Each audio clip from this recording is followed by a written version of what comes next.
Evening, fellow zombies. How are we doing? Yeah, it's 5:20 at night, still Sunday, the 1st of March, 2026. We were John C. Roseman, California. The diary of a griever named John Weaver, which is me. And while it should have been preferable for me to watch the news all day and get depressed as hell about what the hell's been going on for the past day and a half or two,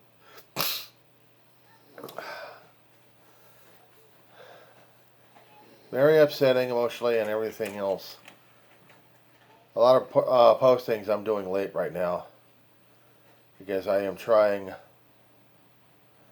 to stay the hell away from what's going on and to see a lot of action happening in the Middle East that is affecting us here in the stateside. Irony thing is I watch television shows related to this, showing just maybe about what retaliation or terrorism could be and what kind of decade we're living in that we have to see to repeat it. It's almost 15 years for one particular show. I've seen domestic terrorism, but now we're not just seeing domestic terrorism in our lifetime, we're seeing terrorism outside our borders because of the actions we made, the decisions we chose, and the lies that we spilled across people's ears, and how we've engaged an enemy because of our own ignorance and stupidity and ego. I think we're doing the right thing, but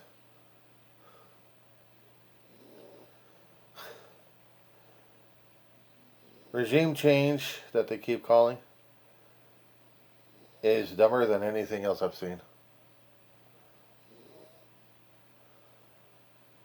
We want to have people change their government, but if we're going to be doing it from the outside to others, we're going to be marrying ourselves to that country for a long while, and it's going to be a messy divorce. We've done that too many times in our United States history, and we haven't learned a damn thing. We try to do it for the quick and easy. Explode your leaders, and that's about it. And then you people get to say what kind of country you are. Well, we've seen that happen even without us interfering it. Well, it was about a decade and a half, or almost 2 decades. There was an Arab Spring happening in the Middle East, but on the African peninsula, actually African continent, facing the Mediterranean, several countries. And it didn't exactly end up too well for them either. Regime change, you get one asshole for another asshole. This is supposed to be okay. Now we are engaging in a Middle East war of utmost precedent. For what? Egomaniac wants to spread his name out throughout the world, saying that he's the best and he's this and he's that and everything coming out of the guy's mouth. And yet, here we go on that one, where he blows things up. He wants to remake it in his image. And thinks he's getting all the money from everybody else and tariff of everybody. And I don't know what the fuck we're doing anymore, to tell you the truth. What the hell our country is supposed to be doing anymore? I don't understand it one damn way. We got drone strikes happening in different portions of the Middle East, reactionary to the attacks that we did upon Iran. We have U.S. service people killed and injured. I've been collecting the stories as PDF files for for research. And our government's inability to put a halt to any of it. Those kind of stories are being saved too. And yes, I am delayed on the videos. I've got them being sent, stored as drafts right now, and just not labeled as what they could be or should be. They're just being posted out there for the public to see. My own reactions, my own things are happening. How I'm seeing other countries going crazy. What could be actions happening in different places where we have shootings taking place, where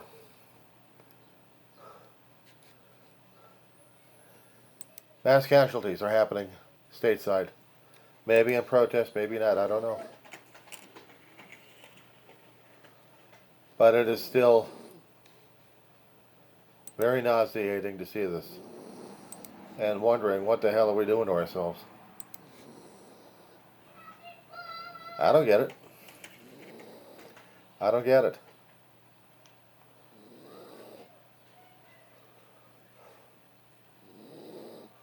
We want a nice, safe world that makes sense to us. The bitch of it is the world is the world. We're trying to make sense out of our own damn logic, our own way of looking at things. And the only thing I can tell you is, it don't make sense. But we have to follow it. Some people are just saying, but why? Because. Probably say, well, that doesn't mean anything to me. Well, it should. Probably ask why. You want things logical? Yeah.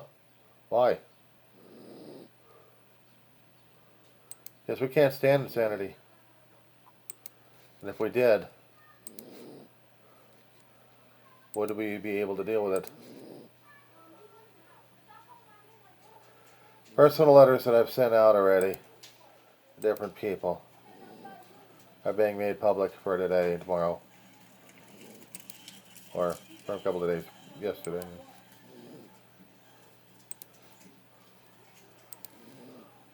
They're numbered on my channel. I just haven't got to them yet. Haven't labeled them as such. I'm just dealing with what is right now. Haven't got any new phones yet.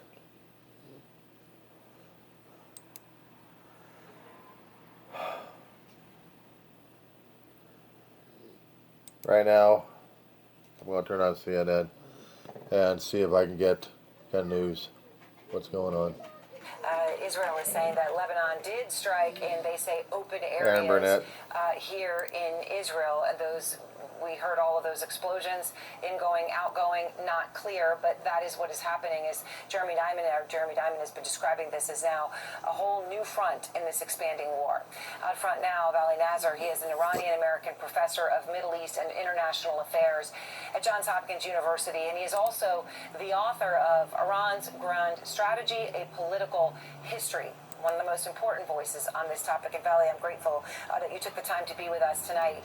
You know, as we talk about this new front, which Israel seems to be announcing, and the back and forth that we're hearing between Hezbollah and Israel right now, Ali Larijani, the top national security official in Iran who is still alive, longtime Khamenei loyalist, tweeted today, and I mentioned it, it was in all caps, yesterday, Iran fired missiles at the United States and Israel, and they did hurt. Today, we will hit them with a force that they have never experienced before. Now, you know, if you take aside what may be some bellicose rhetoric there, what do you think the reality is? I mean, do you think that this war has really started yet when it comes to Iran's response? Oh, we've already screwed that up. I think we are still in the very early stages of this war. I mean, Israel had a plan to attack ferociously at the beginning to kill a large number of Iran's leaders, including the supreme leader, and then follow with massive bombardment of various military assets. Iran is feeling its way into this war, testing Israeli air defenses, U.S. air defenses, gradually and steadily expanding the battlefield away just from between Iran, U.S., and Israel to include the Gulf and now Lebanon. And I think they're going to gradually escalate depending on how much they have available to them to shoot as the war goes on, because they see that the U.S. and Israel want to knock him out quickly, and the Iranians want to drag this out. So they're not going to spend all their force at once. They're going to gradually escalate. That's also what they did in June. And secondly, now that Khamenei has been buried and they've had the street vigilance for him, I think they will have to show some kind of a level of attack that they could claim is a vengeance for his killing. And so I think they would look for something spectacular to go forward. But I don't think Iran is looking for a knockout punch to U.S. and Israel. It cannot deliver that. It needs to keep them in this fight longer, and so it would keep steadily expanding and increasing its capacity. So when Trump puts out this 4-week timeline, which has surprised many because it seems to be a shift from what the United States at least hopes were initially, do you think that is reality, or is that also rhetoric? I mean, how does that play, Vali, into how you see Iran staying power? Do they have the ability to stay and to sustain a 4-week war? We really don't know. I mean, once you start wars, you really don't know how they unfold. Perhaps they don't, but it also is a question of what kind of a damage they can do before we get to the 4-week mark.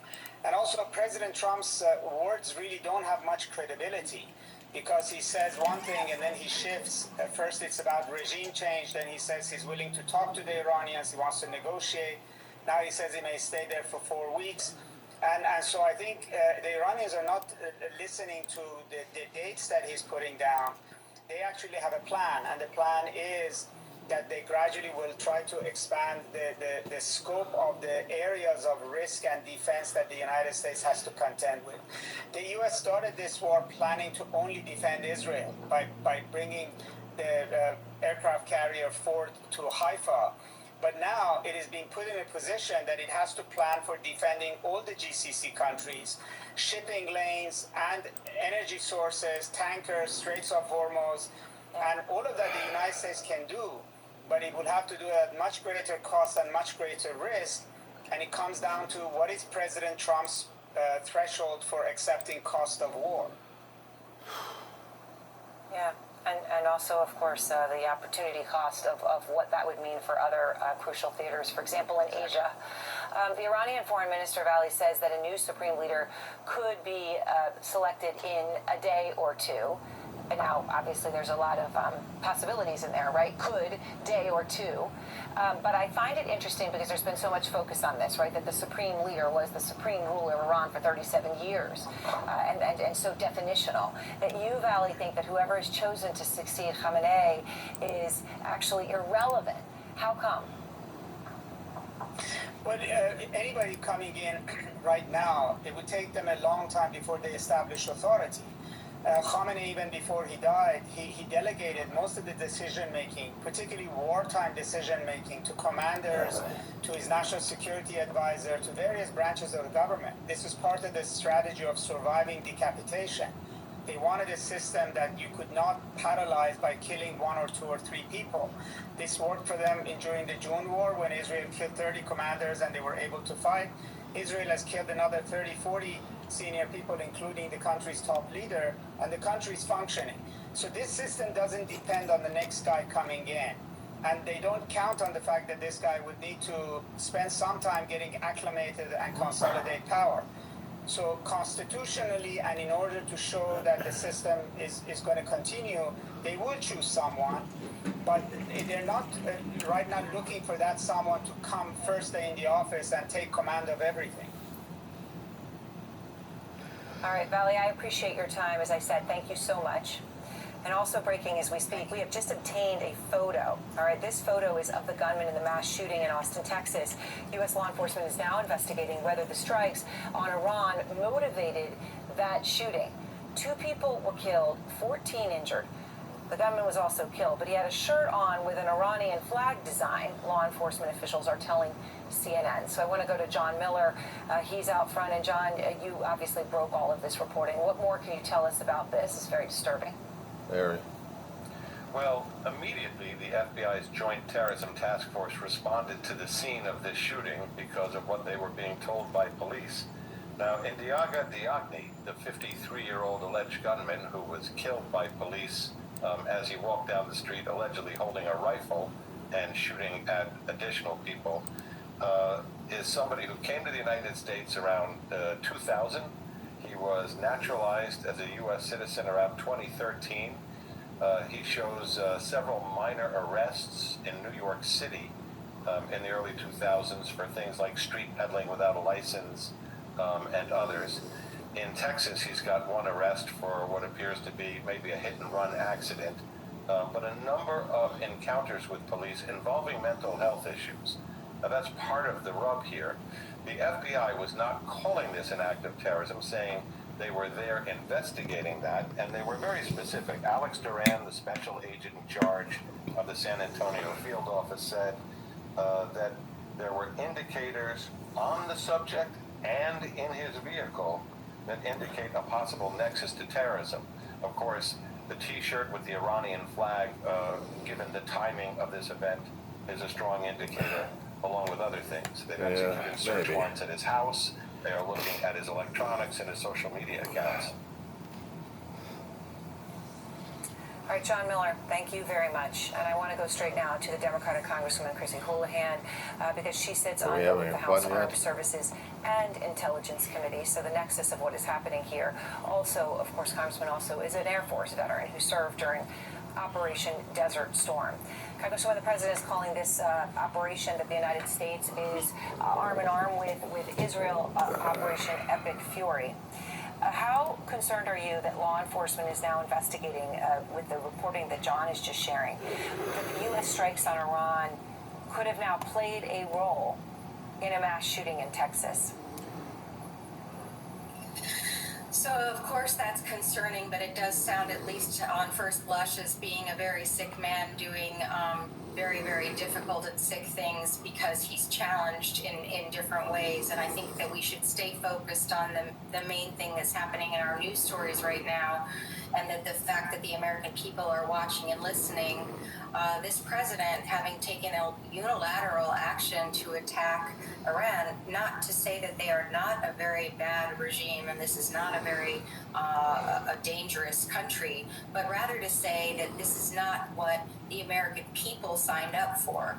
Those who support him and those, frankly, who didn't support him were not lining up to attack Iran in this way, and we have no evidence collectively of why we are doing this. And he is also giving us amorphous timelines that are constantly moving in terms of how long we're in this. And of course, we've also seen the first American casualties here as well. So we as Americans are looking for answers of why now, why there, and also what's the end goal, and why does this have nothing to do with health care and nothing, in fact, the opposite to do with the lowering the price of things like gas. And I think it's terribly problematic, and I want to make sure that we are all continue to be focused on that issue. You served in Operation Desert Storm in the Air Force, and so I know that when you hear the 3 Americans were killed on a base in Kuwait, right? They were on their base, okay? And an Iranian drone broke through any defenses and killed them. There were others who were injured. And the President of the United States says that there will likely be more Americans who will die. Have you been able to get any more information as to how the Iranians were able to penetrate the base, obviously one of America's most fortified and protected bases in the world, in Kuwait? Well, so no, and the short answer to that is no. We collectively, and that's actually part of the problem, collectively, we as an intelligence committee, we as the Armed Services Committee have not had any sort of informative briefings before or after that would allow us to understand what's happening, what's transpiring. I can speculate that this is a drone activity, which they are very excellent at, the Iranians are, and that this is an asymmetrical advantage that they have upon us. But I don't know that because I haven't been included in the conversations. None of us has. And that is, in fact, part of the bigger problem here, which is what kind of country are we? We should be a country that observes our own constitution, which means that the Congress should be engaged in these conversations. Congresswoman Houlihan, I appreciate your time very much. As she talks about that drone, I think it's important to reference here, of course, that it is Iranian Shahed drones that have been used by Russia and been tested, some 57,000 of them used in Ukraine. So how to use them, how to target them, how to break defenses is something that there's been a lot of practice on in recent years. And next, breaking news from our